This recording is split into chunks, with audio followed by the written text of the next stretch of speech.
Hi everyone, welcome back to my channel. ನಾನು ಕಿಚನಲ್ಲಿದ್ದೀನಿ ಅಂತಂದರೆ ಹೊಸ ರೆಸಿಪಿ ಜೊತೆಲಿ ಬಂದಿರ್ತೀನಿ ಅಂತ ನಿಮಗೆಲ್ಲರಿಗೂ ಗೊತ್ತು. ಇವತ್ತು ಏನಪ್ಪ ಸ್ಪೆಷಲ್ ರೆಸಿಪಿ ಅಂತಂದರೆ ಮಶ್ರೂಮಲ್ಲಿ ಗುಂಟೂರು ಮಶ್ರೂಮ್ನ ಮಾಡ್ತಾಯಿದ್ದೀನಿ ನಾನು.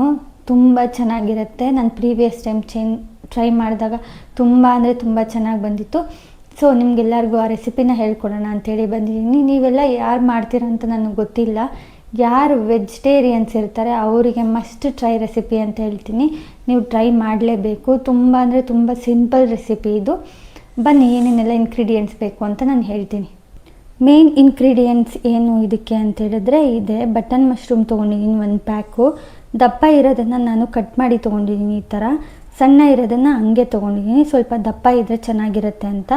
ಆಮೇಲೆ ಕರಿಬೇವಿನ ಸೊಪ್ಪು ಕಟ್ ಮಾಡಿ ತೊಗೊಂಡಿದ್ದೀನಿ. ಒಂದು ದೊಡ್ಡ ಈರುಳ್ಳಿ ನೀಟಾಗಿ ಫೈನ್ಲಿ ಚಾಪ್ ಮಾಡಿ ತೊಗೊಂಡಿದ್ದೀನಿ. ಮತ್ತು ನಾವು ರುಬ್ಬಬೇಕಾದ್ರೆ ಇದನ್ನೆಲ್ಲ ಹಾಕ್ಕೋಬೇಕು. ಏನೇನಿಲ್ಲ ಅಂತಂದರೆ ಕೊತ್ತಂಬರಿ ಸೊಪ್ಪು ತೊಗೊಂಡಿದ್ದೀನಿ ನಾನು, 1 ಟೊಮೆಟೊ ತೊಗೊಂಡಿದ್ದೀನಿ, 1 ಈರುಳ್ಳಿ ತೊಗೊಂಡಿದ್ದೀನಿ, ತುಂಬ ಚಿಕ್ಕ ಈರುಳ್ಳಿ ತೊಗೊಂಡಿದ್ದೀನಿ ನಾನು. ಮತ್ತು ಬೆಳ್ಳುಳ್ಳಿ 1 ಗಡ್ಡೆ ತೊಗೊಂಡಿದ್ದೀನಿ, ಶುಂಠಿ 1 ಇಂಚಷ್ಟು ತೊಗೊಂಡಿದ್ದೀನಿ.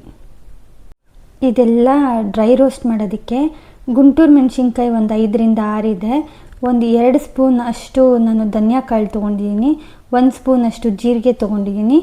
ಇದು ಬ್ಯಾಡಗೆ ಮೆಣಸಿನ್ಕಾಯಿ ಕಲರ್ಗೋಸ್ಕರ. ಮತ್ತು ಇಷ್ಟು ಮೆಣಸನ್ನ ತೊಗೊಂಡಿದ್ದೀನಿ. ನಾವು ಡ್ರೈ ರೋಸ್ಟ್ ಮಾಡೋದಕ್ಕೆ ಇಷ್ಟನ್ನು ತೊಗೊಂಡಿದ್ದೀನಿ. ಮತ್ತು ಮೇನ್ ಇಂಗ್ರೀಡಿಯೆಂಟ್ಸ್ ಏನು ಅಂತಂದರೆ ಮಶ್ರೂಮ್. ನಾನು ಬಟನ್ ಮಶ್ರೂಮ್ ತೊಗೊಂಡಿದ್ದೀನಿ 1 ಪ್ಯಾಕ್ ಫುಲ್ಲು. ಕಟ್ ಮಾಡಿ ಇಟ್ಕೊಂಡಿಲ್ಲ ನಾನು. ಅದರಲ್ಲಿ ಈಗ ನಾವು ತೊಗೊಂಡಿರೋ ಎಲ್ಲ ಡ್ರೈ ಇಂಗ್ರೀಡಿಯೆಂಟ್ಸ್ನ ನೀಟಾಗಿ ರೋಸ್ಟ್ ಮಾಡ್ಕೊಳ್ಳೋಣ. ಇದನ್ನು ಜಾಸ್ತಿ ನಾವು ರೋಸ್ಟ್ ಮಾಡಿಕೊಂಡ್ರೆ ಸ್ವಲ್ಪ ಕಸರೆ ಬಂದುಬಿಡುತ್ತೆ. ಸೊ ನಾವು ಲೋ ಫ್ಲೇಮಲ್ಲಿ ಸ್ವಲ್ಪ ಮಾತ್ರ ಅದು ಫ್ಲೇವರ್ ಬರುತ್ತಾ ಇರುತ್ತೆ, ನಮಗೆ ಗೊತ್ತಾಗುತ್ತೆ, ಅಲ್ಲಿ ತನಕ ರೋಸ್ಟ್ ಮಾಡ್ಕೊಳ್ಳೋಣ. ನಿಮಗೆ ಇನ್ನೂ ಜಾಸ್ತಿ ಮಸಾಲೆ ಇಷ್ಟ ಆಗುತ್ತೆ ಅಂದರೆ ನೀವು 1-2 ಲವಂಗ, ಒಂದು ಸ್ವಲ್ಪ ಚಕ್ಕೆ ಕೂಡ ಆ್ಯಡ್ ಮಾಡ್ಕೋಬೋದು. ನಾನಿಲ್ಲಿ ಆ್ಯಡ್ ಮಾಡ್ತಿಲ್ಲ. ನಾನು ಧನಿಯಾ ಪುಡಿನೂ 1 ಸ್ಪೂನ್ ಆ್ಯಡ್ ಮಾಡ್ತೀನಿ. ನಾನು ಧನಿಯಾ ಪುಡಿ ಮಾಡಬೇಕಾದ್ರೇ ಚಕ್ಕೆ ಮತ್ತು ಲವಂಗನ ಆ್ಯಡ್ ಮಾಡಿದ್ದೀನಿ. ಸೊ ನಾನು ಇದಕ್ಕೆ ಆ್ಯಡ್ ಮಾಡ್ತಾಯಿಲ್ಲ.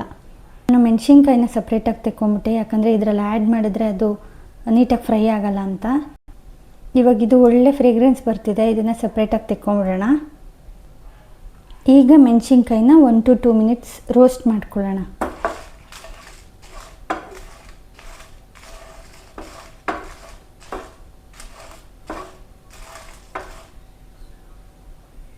ಮತ್ತು ನಾವು ಮಸಾಲೆ ಜೊತೆಯಲ್ಲಿ ರುಬ್ಬೋದಕ್ಕೇನೆಲ್ಲ ಆ್ಯಡ್ ಮಾಡಬೇಕು ಅಂತ ತೊಗೊಂಡಿದ್ವಲ್ಲ, ಈ ಕೊತ್ತಂಬರಿ ಸೊಪ್ಪು, ಟೊಮೆಟೊ, ಈರುಳ್ಳಿ, ಬೆಳ್ಳುಳ್ಳಿ ಮತ್ತು ಶುಂಠಿ, ಇದಿಷ್ಟನ್ನು ಇವಾಗ ಆ್ಯಡ್ ಮಾಡಿ ಸ್ವಲ್ಪ 1-2 ಮಿನಿಟ್ಸ್ ಅದನ್ನು ಹುರ್ಕೊಳ್ಳೋಣ.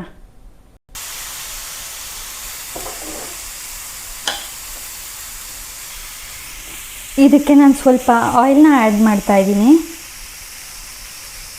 ಸ್ವಲ್ಪ ಹಾಕ್ಕೊಂಡ್ರೆ ಸಾಕು. ನಾನು 1 ಟೀ ಸ್ಪೂನಿಂದ 2 ಟೀ ಸ್ಪೂನ್ ಅಷ್ಟು ಆಯಿಲ್ನ ಆ್ಯಡ್ ಮಾಡಿದ್ದೀನಿ. ಇವಾಗ ಇದನ್ನು ನೀಟಾಗಿ ರೋಸ್ಟ್ ಮಾಡ್ಕೊಳ್ಳೋಣ. ಏನಕ್ಕೆ ಇದನ್ನು ರೋಸ್ಟ್ ಮಾಡ್ಕೋತೀವಿ ಅಂದರೆ ಅದರದ್ದು ಹಸಿ ವಾಸನೆ ಹೋಗಲಿ ಅಂತ ಅಷ್ಟೇ. ನೀಟಾಗಿ ರೋಸ್ಟ್ ಮಾಡ್ಕೊಳ್ಳೋಣ. ಇದನ್ನು ಸ್ವಲ್ಪ ಹೊತ್ತು 1-2 ಮಿನಿಟ್ಸ್ ತೊಗೊಳುತ್ತೆ ಅಷ್ಟೇ. ರೋಸ್ಟ್ ಮಾಡ್ಕೊಳ್ಳೋಣ.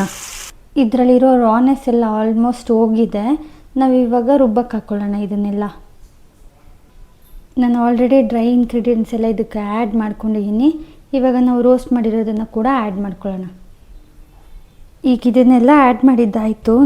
ಸ್ಮೂತಾಗಿ ಪೇಸ್ಟ್ ಮಾಡ್ಕೊಳ್ಳೋಣ.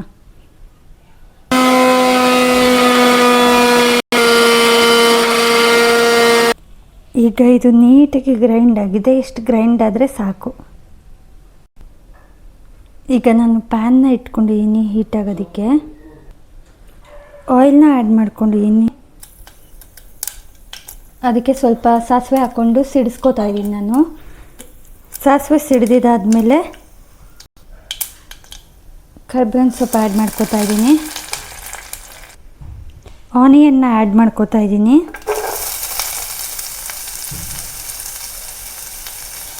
ಈಗ ಇದನ್ನು ತಿರುಗಿಸ್ಕೊಂಡು ನೀಟಾಗಿ ಫ್ರೈ ಮಾಡ್ಕೊಳ್ಳೋಣ, ಕಲರ್ ಚೇಂಜ್ ಆಗೋ ತನಕ. ಈಗ ಮಶ್ರೂಮ್ನ ಆ್ಯಡ್ ಮಾಡ್ತಾಯಿದ್ದೀನಿ. ಇವಾಗ ಇದನ್ನು ಕೂಡ ವಾಟರೆಲ್ಲ ಬಿಡುತ್ತೆ, ಇದು ಅಲ್ಲಿ ತನಕ ನೀಟಾಗಿ ಬೇಯಿಸ್ಕೊಳ್ಳೋಣ. ಸ್ವಲ್ಪ ಸಾಲ್ಟ್ ಹಾಕ್ಕೋತಾ ಇದ್ದೀನಿ. ಇವಾಗ ಇದು ನೀರು ಬಿಡೋ ತನಕ ನೀಟಾಗಿ ಬಾಯ್ಲ್ ಮಾಡ್ಕೊಳ್ಳೋಣ. ಈಗ ನೋಡಿ, ಇದು ನೀರೆಲ್ಲ ಬಿಟ್ಕೊಂಡಿದೆ ಮತ್ತು ಮಶ್ರೂಮ್ ಕೂಡ ಸಿಂಕ್ ಆಗಿದೆ, ಬೆಂದು ಚಿಕ್ಕದಾಗಿದೆ. ಈಗ ನಾವು ಮಸಾಲಾನ ಆ್ಯಡ್ ಮಾಡ್ಕೊಳ್ಳೋಣ.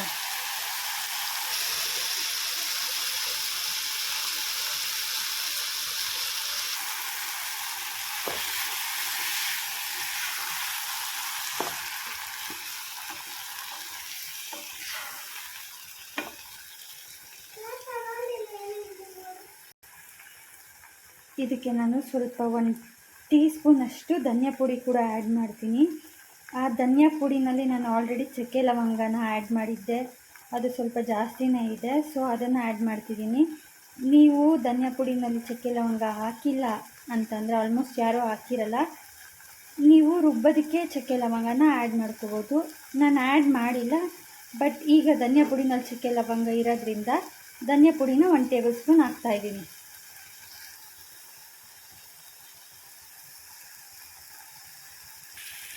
ಈಗ ಮತ್ತೆ ಇದನ್ನು ನೀಟಾಗಿ ತಿರುಗಿಸ್ಕೊತೀನಿ.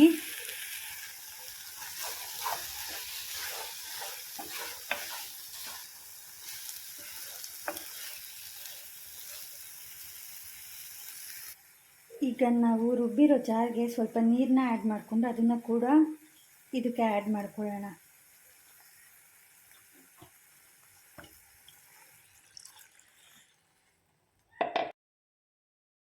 ನೀರು ಹಾಕಿದ್ಮೇಲೆ ನೀರೆಲ್ಲ ಚೆನ್ನಾಗಿ ಕುದಿಬೇಕು.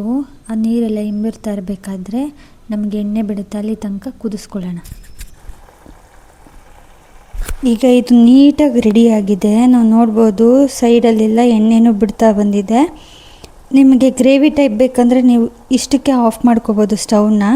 ನಿಮಗೆ ಸುಕ್ಕ ಟೈಪ್ ಬೇಕು ಅಂತಂದರೆ ಇನ್ನು ಸ್ವಲ್ಪ ಬೇಯಿಸ್ಕೋಬೇಕು. ನಾನು ಇದ್ರ ಜೊತೆಲಿ ಚಪಾತಿನ ಕಾಂಬಿನೇಷನ್ ಮಾಡೋಣ ಅಂತ ಅಂದ್ಕೊಂಡಿದ್ದೀನಿ, ಸೊ ನಾನು ಇಷ್ಟಕ್ಕೆ ಆಫ್ ಮಾಡ್ಕೋತಿದ್ದೀನಿ, ನನಗೆ ಸುಕ್ಕ ಟೈಪ್ ಬೇಡ. ಈಗ ಸ್ಟವ್ ಆಫ್ ಆಗಿದೆ. ಲಾಸ್ಟಲ್ಲಿ ಸ್ವಲ್ಪ ಕೊತ್ತಂಬರಿ ಸೊಪ್ಪನ್ನ ಆ್ಯಡ್ ಮಾಡಿ ತಿರುಗಿಸ್ಕೊಬಿಡೋಣ.